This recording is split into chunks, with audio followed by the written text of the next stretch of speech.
solopreneur. And Paul Flowers.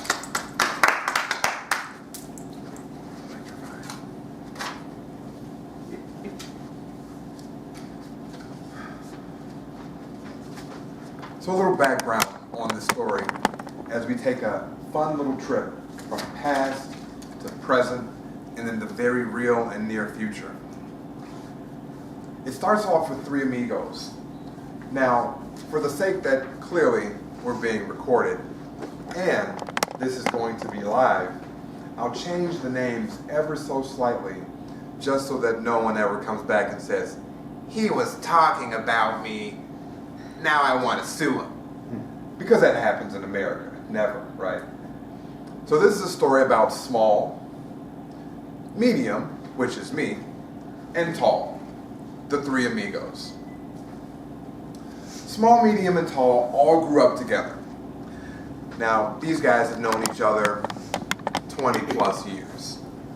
Small, always been a little bit of the angry one, kind of sour about life, just really in his own little place of where things are just bad for random reasons, right?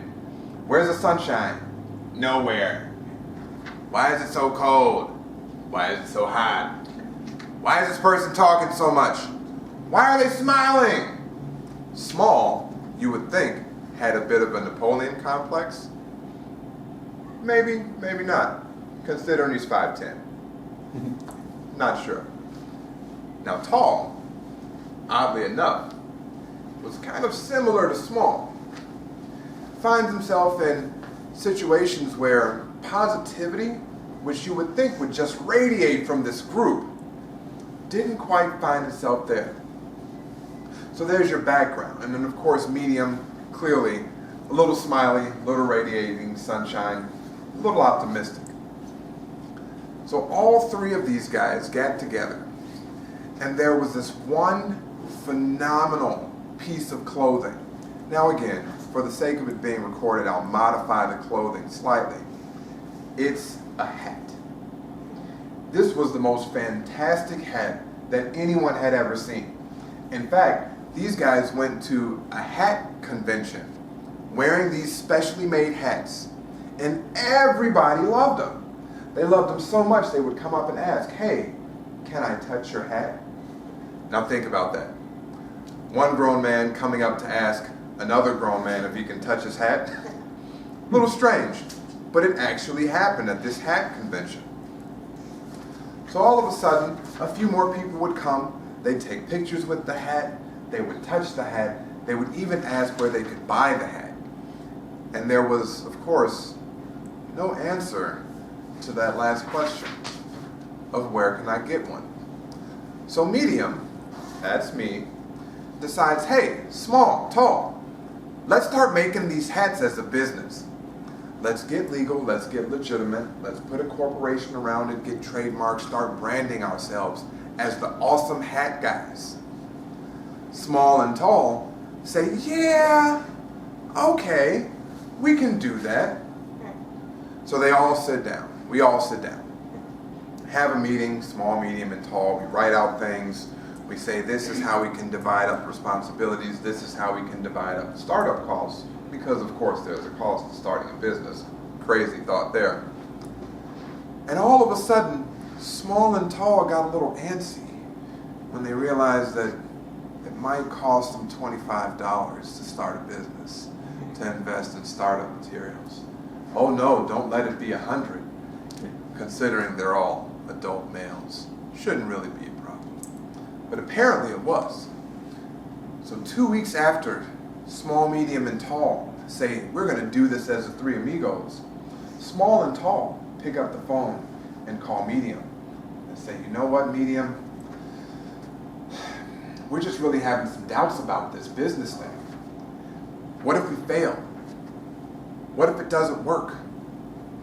What if we lose our $100? Well, guys, we spend that on bar tabs.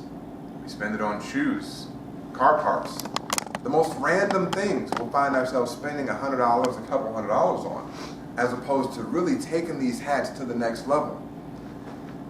And I said, well, here's the thing. If you guys don't want to do the business side of it, I'll do it. I'll put up all the money for it.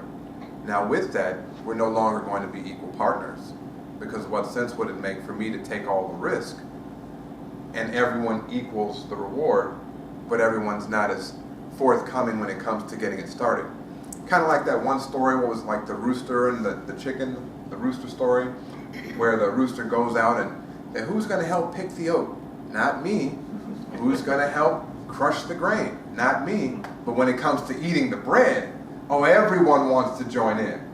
We're not going to have that story. So we start the company, 3 amigos, and I bring on a 4th. And at the point in which I'm making all the business decisions, we look for someone with that kind of skill set. Well, long story short, Small and Tall did not like the fact that A, they weren't equal partners. Well, that kind of happens when you don't actually put up what's necessary. B, there was a 4th person on there. Oh my goodness, there's a scary guy that we don't know who actually, I don't know, saw the vision and would make the contribution to start the company. And C, they couldn't believe that because there was a 4th person, that they didn't get an equal share, and that person who contributed to the company got more than them. Craziness. Well, the beautiful part about the climax in this story is that soon thereafter, within a 30-day time period, they had enough conversations to decide that from timing and just overall excitement about the idea and the actual resources and commitments that were needed to bring this to fruition, that Small and Tall couldn't handle it. They couldn't take the time. They had other responsibilities. And it turns out the other gentleman who actually could put up financial backing for the company also too many responsibilities, father, another business, school, and work.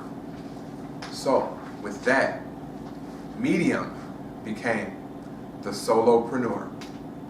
Now going into the future just a little bit, this is where it gets exciting, because now we've been officially accepted to Shark Tank.